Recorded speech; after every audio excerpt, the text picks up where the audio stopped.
Hello everyone, welcome to all of you in excellent coaching classes. और students, आज मैं लेके आई हूँ आपके लिए एंटरप्रेन्योरशिप क्लास 12th चैप्टर 1 का टॉपिक।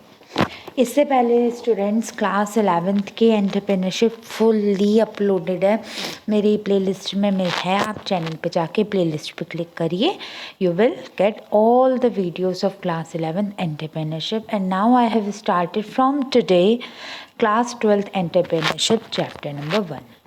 इसकी वन शॉट वीडियोस नहीं डालूंगी, मैंने 11th में तो वन शॉट डाले थे। Reason being 12th is your board class and you need to have the detailed explanation of each and every concept. Keeping in mind this view, I will explain the chapter topic wise, not fully or not one short video. Okay, so this is the NCERT book and your chapter is unit number 1, that is entrepreneur opportunities. So students, इससे पहले अगर आपको basic concept नहीं पता that what is entrepreneur, वो entrepreneurship, who is an entrepreneur, what are entrepreneurs duty, what are the kinds of entrepreneurs, then need not have to be worry. Just go watch my videos so that your base must be cleared. तो अब हम ये देखेंगे कि entrepreneur के पास कौन कौन सी opportunities होती हैं। अपॉर्चुनिटीज़ मतलब क्या होता है, कौन कौन से हमारे चांसेस होते हैं जिसके थ्रू वो ग्रो कर सकता है। सी, this is a flow chart by which you can understand it is clear that entrepreneur से entrepreneurship बनती है, entrepreneurship से enterprise बनती है।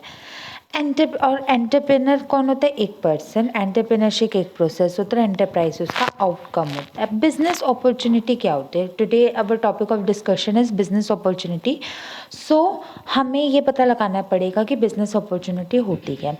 बिजनेस अपॉर्चुनिटी मतलब होती है वो सारे चांसेस, वो सारे मौके जो आपको मिलते हैं जिसके थ्रू आप अपने आप को शाइन कर सकते हो या प्रॉफिट को अर्न कर सकते हो। There are a lot of opportunities in the world of business which everyone might not be able to be in spot. एक कंपनी जब आप रन कर रहे हो तो बहुत सारी आपके पास अपॉर्चुनिटीज़ हो सकती हैं, लेकिन हर इंसान या हर कंपनी उन अपॉर्चुनिटीज़ को लेने के स्टेट ऑफ माइंड में नहीं होती। यू नो वेरी वेल क्यों नहीं होती उसके स्टेट ऑफ माइंड में। रीज़न बीइंग वो एक सिंगल, हर पर्सन के पास, हर कंपनी के पास इतना पैसा नहीं होता जिसके थ्रू वो अपनी एवरीथिंग, मतलब वो हर एक चीज़ को, हर एक आउटकम्स को एक्वायर कर सके। कि पैसा भी होता तो मैन फोर्स नहीं होते, मैन फोर्स भी होते, मैन फोर्स मतलब लोग भी होते हैं, तो भी उनके पास वो सारी अपॉर्चुनिटीज़ को ग्रैब करने की थिंकिंग नहीं होती।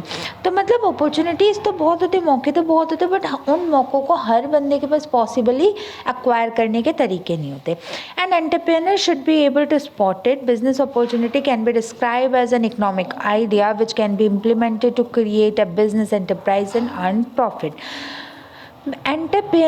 बिजनेस अपॉर्चुनिटीज़ हमारे वो एक इकोनॉमिक आइडिया होता है जिसे हम अपने बिजनेस में लगाते हैं या लगा सकते हैं और उसके बाद हम अपने प्रॉफिट को अर्न कर सकते हैं।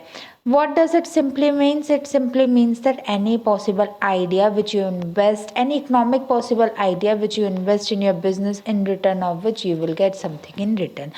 वो अपना प्रॉफिट जो, तो वो आइडिया जिसके थ्रू तुम अपना प्रॉफिट गेन कर सकते हो, और प्रॉफिट नहीं गेन करना तो अपने इनकम को बढ़ा सकते हो, हमारा बिजनेस अपॉर्चुनिटी कहलाता है। Before selecting an opportunity, the entrepreneur has to ensure two things. Business opportunities को फाइंड आउट करने से पहले एंटरप्रेन्योर को दो चीज़ों का पता लगाना पड़ेगा, लगाना हो पड़ता है। There is a good market for the product he is going to produce. जो गुड्स तुम प्रोड्यूस करने जा रहे हो उसकी मार्केट में वेटेज हो या उसकी डिमांड हो। The rate of return on investment is attractive to be accepted by him. Rate of return on the investment मतलब जो तुम अपना पैसा लगा रहे हो, जैसे तो तुम्हारी कॉस्ट है, उस कॉस्ट से ज़्यादा तुम प्रॉफिट अर्न कर रहे हो। सिंपली अगर शब्दों में बात करें, तुम एक अच्छा खासा attractive amount of profit earn कर रहे हो तो वो तुम्हारी बिजनेस अपॉर्चुनिटीज़ में आता है। क्लियर? अब एलिमेंट्स कौन कौन से होते हैं बिजनेस अपॉर्चुनिटीज़ के? पहला होता है एश्योर्ड मार्केट स्कोप।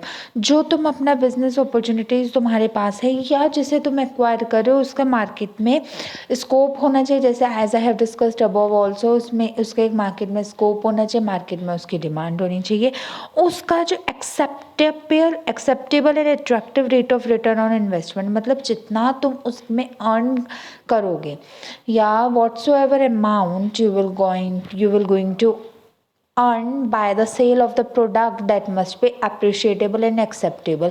जितना तुम अर्न करोगे वो अच्छा अमाउंट का अर्न करना चाहिए। प्रैक्टिकेबिलिटी ऑफ द आइडिया, जो तुम्हारा आइडिया वो करेक्ट हो, बिल्कुल एक्यूरेट हो, प्रैक्टिकेबल हो। Then competency of the entrepreneur to encash it, जो तुम्हारा आइडिया है जो तुमने प्रोड्यूस किया उसको तुम एनकैश कर लो। एनकैश मतलब उसको तुम सेल आउट कर लो। और पोटेंशियल ऑफ फ्यूचर ग्रोथ, ऐसा नहीं है कि एक ही बार कंपनी ने चला लिया और कंपनी के चलाने के बाद मतलब एक बार उसकी सेल बहुत बूम पे चली गई, अगले महीने से उसकी सेल ही नहीं हुई, नहीं, वो उसका फ्यूचर में भी स्कोप होना चाहिए। क्लियर? तो आपको समझ आ गया होगा बिजनेस अपॉर्चुनिटीज़ क्या होती है। इसके आगे का concept I will tell you in my next video. और मैं आप लोगों को एक being a commerce mentor I will suggest you one show. Currently अभी आज है 26 दिसंबर 2021 संडे। तो आपको मैं सजेस्ट कर रही हूँ कि अभी एक शो आ रहा है सोनी पे, शार्क इंडिया। कॉमर्स के बच्चे उस शो को ज़रूर देखें क्योंकि उसमें बिजनेस को, क्योंकि आपके दो सब्जेक्ट, अगर आपके पास entrepreneurship as the additional subject है और बिजनेस स्टडीज़ मेन में तो होता ही होता है, you will not be going to have any option to leave business studies. तो आपके पास ये दो चीज़ें हैं ना, इन दो चीज़ों के लिए आपको बहुत ज़्यादा आइडियाज़ मिलेंगे। That is all about the business, how the new entrepreneur grow, what are the basic requirement to become a good and successful entrepreneur. तो प्लीज़ 9 o'clock से आता है सोनी टीवी पे, ज़्यादा नहीं तो at least once in a week या twice in a week तो हाफ एन आवर उसे देख लेना। ठीक है, then I hope sure that you will understand today what is the meaning of business opportunities. If you have any doubt regarding to this topic or the topic which I have discussed in my previous videos, then need not to have worry. Just write down a comment in my comment section. Definitely I will going to give the answer of each and every comment as soon as it will be possible. So thank you students, I will meet you in my next video very very soon. Till then, goodbye and stay tuned. Thank you so much for watching my video, and do not forget to subscribe my channel as well as press the bell icon in order to never miss any new update. Goodbye, Jai Mata Di.